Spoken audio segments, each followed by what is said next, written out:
Hi, my name is Beth Hiley here for Board Game Geek TV at Gen Con 2015. I'm sitting down with Andrew Brooks of Matago Games, and Hi. you have brought us Barony. Yeah. So Barony is by Marc Andre, who is most notably known for Splendor from last year. And this is a totally different style game, but it maintains Splendor's quick play time. So in this game, we are both noble barons that are doing our best to prove our worth. Or baronesses. Or a baroness. To prove our worth as heir to the throne and become king. So we're doing this by settling this big open land here.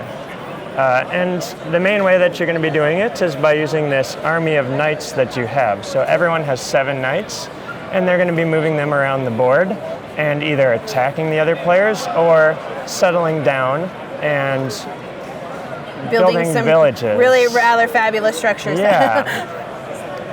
So we're going to start the game with some of our cities here on the board. And you're going to have a number of different actions to choose from on your turn. You get 1 action per turn. Which are so nicely all listed out here on my player aid. Yeah. So some of the different options you have is to get some knights onto the board, and you're going to do that by recruiting. You'll take some knights, you'll pick one of your city and add them to a city. Ta-da. From there, you can move your knights, and you'll get to choose 2 knights to move 1 space each. So it takes a while to get around the board. If you can get your knights into a space with an enemy knight or an enemy All right, we'll just say village, that was there. then you're fine. There's no conflict there. But if you can move in a second knight, then you attack that player. And you won't take any casualties, but they'll lose their figure. So they're gone, booted out of the land.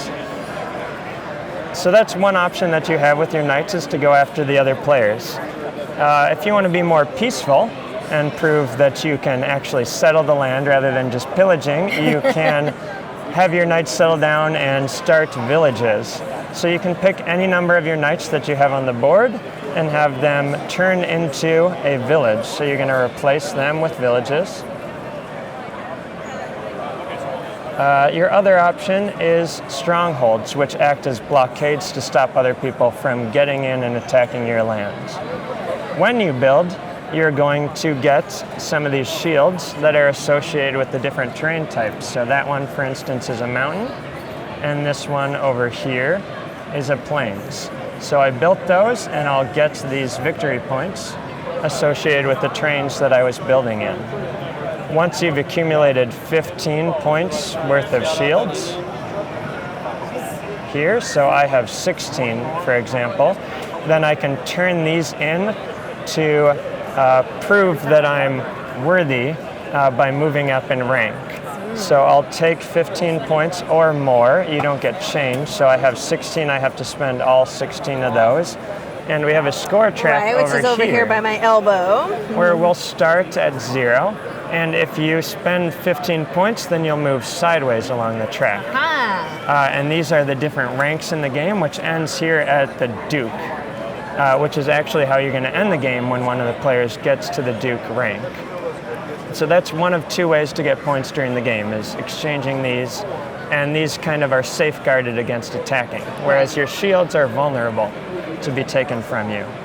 Your other option for getting points is if you have a village on the board that is not next to another city and an enemy isn't present there, you can turn it into a city. So you'd swap it out and start a city there. And when you do this, you're going to gain 10 points, which is represented by moving down on the track. So, like, if we had banked our 15 points, I would get to move diagonally down here to 25. And you have 2 cities to build during the game, so you can move that down twice. So the shields that you have during the game will have 2 different numbers. There's a yellow number, which is what they're worth during the game, and you spend those to get your ranks. And the white number, which is what they're worth at the end of the game. So if you didn't spend them and the game ended, they would be worth less points. So it's efficient to spend them during the game.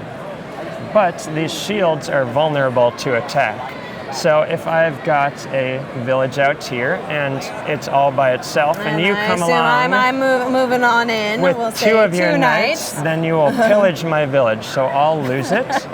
And if I have some shields here, you get to choose which of my shields you want to steal from me. I would guess the one with the 5 points would probably be my best move. So I lose some land, and you came in and took it away from me, and you get some points for doing that. And then in some later turn, I could then transmute those into a village. And you get your own, and then you get more points for doing that for when you settle. So the game is over when a player gets to the Duke rank, and you'll end out the round. So we'll see if you're the star player, I would get the last turn.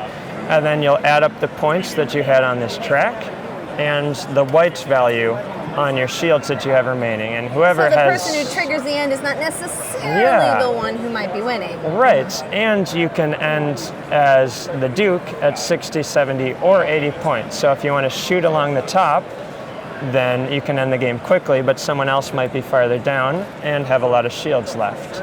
Sneak in under the wire. Whoever has the most points will become the king and win the game. How long is a full game? It'll take about an hour, and it'll go down once you're experienced, a little bit longer when you're learning. And 2 to 4 players? Yes, and you play with 9 of these tiles per player, so the board stays tight. And as the game goes on, you're going to be grabbing a lot of land, and there won't be many opportunities left for available land. So you either have to start attacking each other or seek out little pockets that are left. And of course, since all of these are little in triple hexes here, that it's very modular from game to game. Yes, and you can set up the board however you want. You can make it long and skinny or fat, or just however you feel. You just plop it down, and that's how you play. Well, Andrew, thank you so much for stopping by and bringing us a quick look at Barony.